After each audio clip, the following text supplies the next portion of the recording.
Before he was known for falling asleep at the wheel and driving with 2 feet, before America knew him as one of the most toxic, out-of-pocket men to ever be handed a microphone, A.J. Hawk had an illustrious career in both college and the NFL that is often overshadowed by being just a co-host on the Pat McAfee Show. Given the wealth of information about Pat McAfee and his career as a punter, it's about time we shine some light on the remarkable career of A.J. Hawk. McAfee has occasionally referred to him as the President of Ohio, which may be a slight exaggeration. Hawk's ties to the Buckeye State do run deep, though, as he was born just outside of Dayton and, unsurprisingly, grew up a massive Ohio State fan idolizing those who donned the scarlet and gray throughout his childhood. His dream to join their ranks seemed far-fetched until Jerry Radzinski, a linebacker from nearby Centerville, earned a scholarship to play for the Buckeyes in 1994. Hawk said that at 10 years old, seeing Jerry wear the number 35 for the Buckeyes made his own dreams of playing in Columbus finally appear attainable. When he eventually enrolled at Centerville High School, Hawk stood out, starting as a linebacker all 4 years, earning All-Ohio honors as a sophomore and junior, good enough to make him a 3-star recruit. Although he missed much of his senior season with a knee injury, Hawk still holds the record for most career tackles at Centerville with 538. Ranked as the 21st best prospect in Ohio's class of 2002, A.J. committed to where else but The Ohio State University. According to Hawk himself, earning a scholarship to play for the Buckeyes had been his primary objective throughout all of high school, so he didn't have terribly high hopes of seeing the field when he arrived in Columbus. To his surprise, he played in 14 games, including Ohio State's 31-24 national championship triumph over the Miami Hurricanes. He also earned 2 interceptions, one of which he ran back for a score against Kent State. It's tough to imagine a better way to start at your dream school than to win their first national championship in over 30 years. But A.J. Hawk would continue to improve in his sophomore season, where he earned all Big Ten honors, culminating in a breakout individual campaign as a junior. In 2004, Hawk registered 141 tackles for the Buckeyes, which made him a consensus All-American and an intriguing prospect for the upcoming NFL Draft. Widely considered one of the best linebackers in the nation, Hawk easily could have gone pro in 2005. However, out of pure love for the Buckeyes, he decided to remain and play out his senior season. Returning to Columbus as a co-captain, A.J. won the team's MVP award while registering 121 total tackles, 17 tackles for loss, 9.5 sacks, and 1 interception to go along with 2 forced fumbles. His 2005 showing was truly outstanding. He finished 6th in Heisman voting and was named a unanimous All-American, while also picking up the Lombardi Award and Jack Lambert Trophy as easily the best linebacker in the nation. He capped off his college career with an imposing performance against Notre Dame in the Fiesta Bowl, with 12 total tackles, 3.5 for loss, and 2 sacks on his future brother-in-law, Brady Quinn. You see, there's a lot more to this guy than spewing out-of-pocket remarks. In fact, A.J. Hawk led the Buckeyes in tackles for 3 of his 4 seasons and finished his career as the 5th all-time leading tackler in program history. Undoubtedly one of the finest linebackers Ohio has ever produced. He was so irresistible as a prospect that the Packers picked him 5th overall in the 2006 draft, making him the first linebacker selected that year. Despite concerns around his size, Hawk's tenacity and reading of the play was truly elite and could rival the best in the game. Just as he had done in college, Hawk showed no signs of growing pains across his first seasons in the NFL.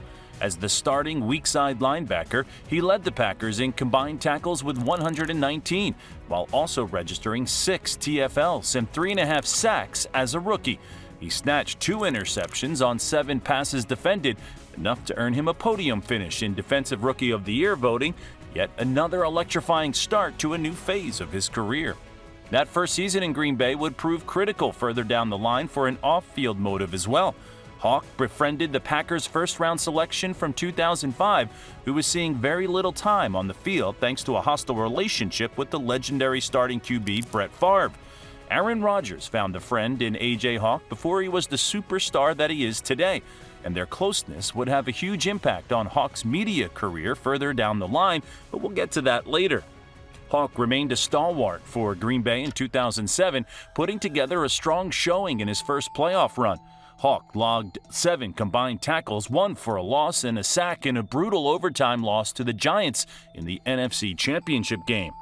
Further challenges arose. The Packers went from 13-3 in 2007 to 6-10 in 2008, with Hawk facing the challenge of moving to middle linebacker following an injury to the starter Nick Barnett.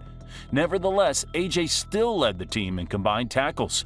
Crucially, this was Aaron Rodgers' first season starting under center in Green Bay, meaning there was still hope for the 2009 season to be substantially better. Hawk was moved to left inside linebacker, adapting to fit new defensive coordinator Dom Capers' scheme.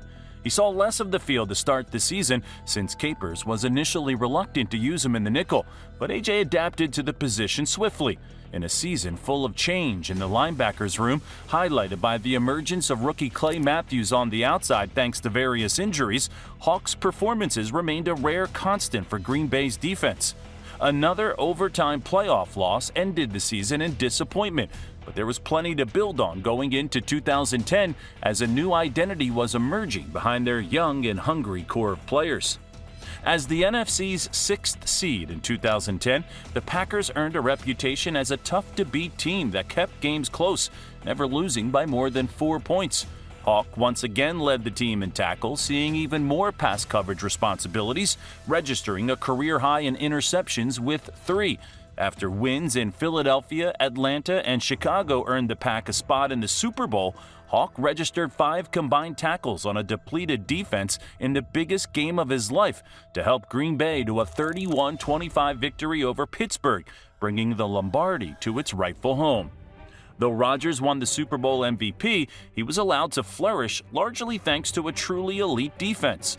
Hawk once again led the unit in tackles, as the Packers' defense limited opposing quarterbacks to the worst rating in the league while ranking 2nd in points allowed, sacks, and interceptions.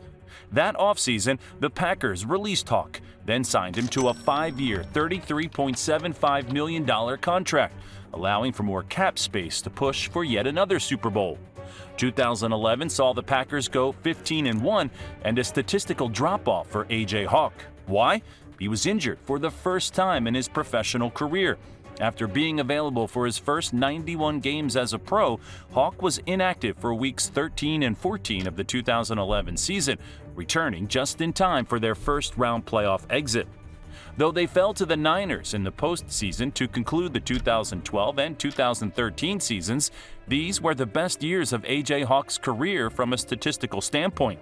He was an undisputed starter on defense, racking up 120 combined tackles and 9 for loss in 2012. The following season saw A.J. notch career highs in sacks with 5 and TFLs with 13, to go with 6 QB hits and 118 combined tackles, all while on a restructured deal, which saw his pay reduced by around $7 million. AJ lost starting duties around the midpoint of the 2014 season, largely because the Packers had been the worst team in the league against the run. When Green Bay finally plugged the holes, they made it all the way to the NFC Championship, where Hawk only played 24% of the defensive snaps in a 28-22 loss at Seattle in what would turn out to be his final game as a Packer. He was released in the 2015 offseason, but was quickly picked up by the Bengals on a 2-year, $3 million deal. Now playing less than 50 miles from where he went to high school at the age of 31, the Ohio State legend wasn't all he'd worked up to be, starting 11 games and registering the worst season of his career. AJ was released and considered retirement until an injury-riddled Falcons called in October, desperate for a linebacker. Hawk signed a 1-year deal but was released after only playing a few snaps on special teams. Now 32, Hawk was beginning to question his future in the league.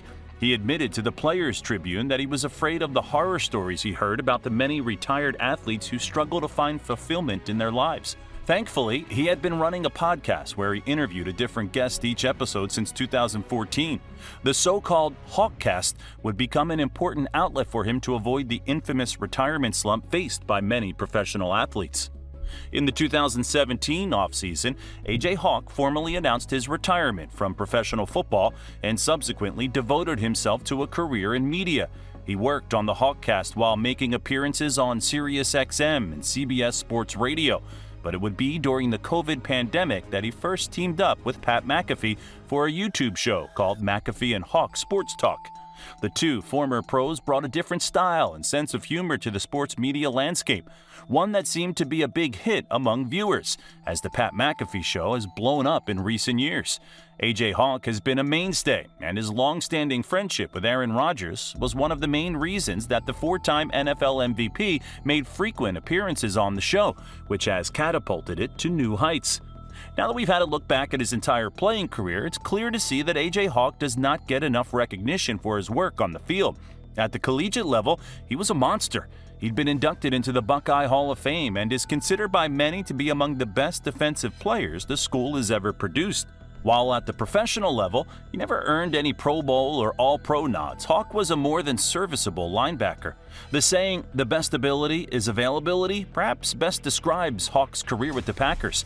He didn't always have the most eye-popping numbers or lead the league in any statistical categories you would expect from a top-5 pick. However, he was playable in various schemes, led the Packers in tackles in 5 of his 9 seasons in Green Bay, and didn't miss a single game until he was 27 years old.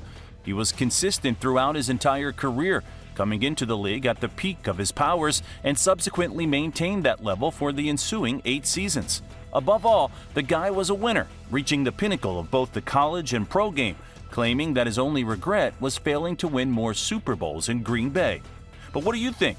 Was A.J. Hawk underrated in his playing days? Is he still underrated on the Pat McAfee show? Let us know in the comments.